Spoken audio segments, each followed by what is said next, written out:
kok ada orang mati, ndak enek sing maidu, ndak enek sing musuhi, ndak enek sing geding, itu berarti dia tidak banyak melakukan amar ma'ruf nahi munkar. Namanya mudahanah ya. Mudahanah itu mertambuh, orang reken karo urusan amar ma'ruf nahyul munkar. Kalau ada orang meninggal, tidak ada orang yang membencinya. Karena rata-rata kalau mengatakan kebaikan itu banyak orang yang membenci, gitu loh. Kok ndak dibenci berarti wong iki mek meneng ae iki. Dekem ae iki, ora gelem ngomong sing ndadekne wong niku berubah. Dan kita semua jangan lupa ilmu yang sudah kita pelajari kita amalkan. Kita amalkan. Karena ilmu tidak akan membawa keselamatan kalau tidak diamalkan. Orang punya ilmu itu dilematis ya. Kalau tidak diamalkan nggih tidak ada gunanya. Sedangkan mengamalkan sendiri ya berat ya. Mengamalkan sendiri berat. Sehingga untuk mengamalkannya itu biasanya berat karena nafsu kita selalu mengajak untuk tidak mengamalkan. Tapi kita harus tahu keselamatan kita ditentukan sejauh mana kita dalam mengamalkan ilmu yang kita pelajari. Bagi yang belum cukup ilmunya, ayo terus belajar. Setelah dapat ilmu jangan lupa untuk mengamalkan. Ilmu penting untuk menuntun kita menuju jalan yang diridhoi oleh Allah. Al-ilmu imamul amal wal amal tabi'uh. Ilmu itu sebagai pemimpin dari amal dan amal itu yang mengikuti ilmu. Apapun yang kita lakukan kalau tidak punya ilmu tidak akan maksimal melakukannya, tidak akan bisa berhasil, tidak akan bisa sempurna, bahkan bisa jadi yang kita lakukan itu salah karena tidak punya ilmu. Pekerjaan apapun, dalam beribadah juga demikian. Kalau tidak punya ilmu bisa jadi ibadah kita salah dan tidak diterima oleh Allah Subhanahu wa taala. Dalam kitab Subat Ruslan sampaikan wa kullu man bi ilmin ya'malu a'maluhu mardudatun la tuqbalu. Setiap orang yang beramal tanpa ilmu maka amalnya ditolak, tidak diterima oleh Allah Subhanahu wa taala. Zong akhirnya nggih. Zong nggih. Niki pentingnya ilmu teng mriku. Lakna sing rodok males-males niki rodok semangat malih nggih ngajine. Nggih. Rodok semangat malih nggih. Antak bengi mawon nggih. Bengi kan ora nyambet gawe nggih, kecuali lek sing kerjaane bengi awane turu. Suara kena tiba itu nih nggih. Kemudian kalau kita mengamalkan, kalau bisa nggih, sudah telah kita mengamalkan sebisa mungkin nggih, sebisa mungkin untuk kita ajarkan. Untuk kita ajarkan kepada orang lain. Walaupun mengajarkan ilmu pada dasarnya hukumnya fardu kifayah. Kalau sudah ada yang mengajarkan, kita tidak ikut mengajarkan tidak berdosa. Hanya saja yang dapat pahala ya yang mengajarkan itu, yang tidak mengajarkan ya tidak bisa. Seringkali timbul pertanyaan, wong saya itu tidak punya TPQ, saya itu tidak punya madrasah, saya itu tidak punya majelis taklim, bagaimana mengajarkannya? Tidak perlu kita mikir panjang lebar untuk mengajarkan ilmu. Cukup dengan membicarakan ilmu dengan lawan bicara kita, maka itu sudah masuk mengajarkan ilmu. Jenengan karo dudulan ngomong soal wis salat, ayo awake salat. Niku termasuk mengajarkan ilmu. Wis iso maca Quran, ayo belajar maca Al-Quran. Itu mengajarkan ilmu. Walaupun hanya dengan orang yang kita ajak bicara, dengan lawan bicara tok niku lho. Dan itu memiliki dampak yang cukup besar. Walaupun orangnya itu tidak langsung menerima, paling tidak sudah terekam dalam otak kecilnya, dan suatu ketika nanti dia akan mengingat apa yang kita sampaikan. Apalagi kita punya teman yang banyak sing rodok ndablek-ndablek niku nggih. Kancane wakeh, mbuh kerjane apa wis ora usah diomongno. Niku aja isin-isin. Jangan malu-malu untuk menyampaikan kebenaran, menyampaikan kebaikan. Jangan malu-malu untuk amar ma'ruf nahyul munkar.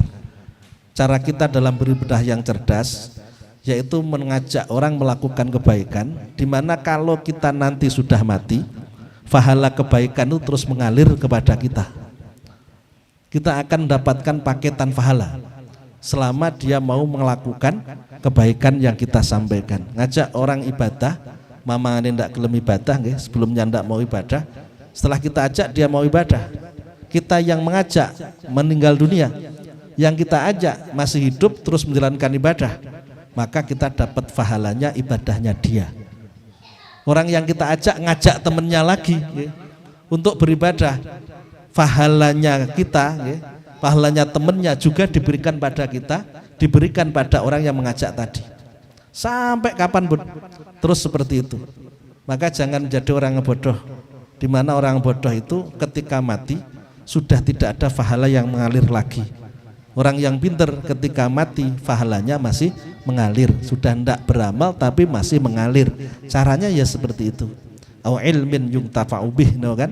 Ilmu yang bermanfaat. Dengan cara kita ajarkan kepada orang-orang sekitar kita. Yang penting satu, ndak izin niku tok mean nggih. Ndak malu untuk menyampaikan kebenaran. Kenapa orang ngajak untuk berbuat maksiat ndak malu, sedangkan kita mengajak kebaikan beribadah kok malu? Kan lucu kan? Berarti luweh apik sing elek timbang sing apik kan, malih ngoten kan?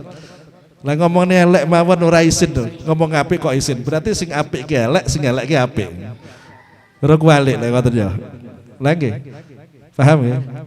Jadi seperti itu harus kita lakukan. Tidak perlu kita punya mimbar, tidak perlu kita pegang mikrofon. Pokoknya dengan orang yang berada di sekitar kita lah.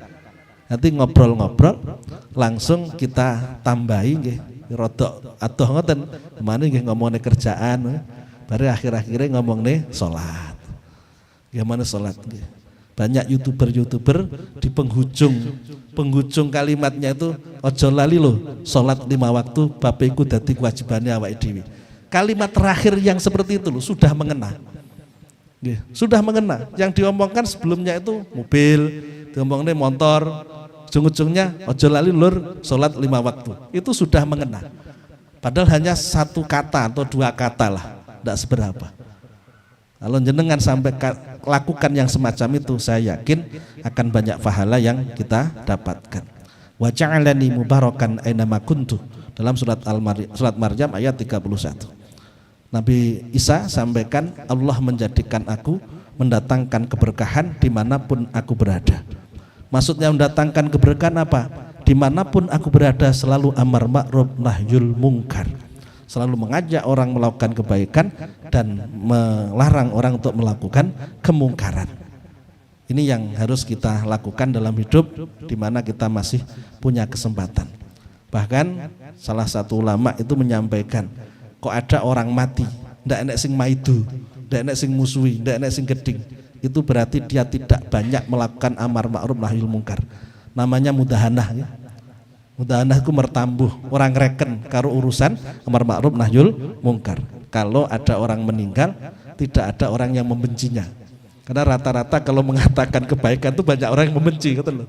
Kok tidak dibenci berarti wong iki mek meneng ae, ndekem ae, ora gelem ngomong sing ndadekne wong niku berubah. Iso uga ngubyuki mekan nggih.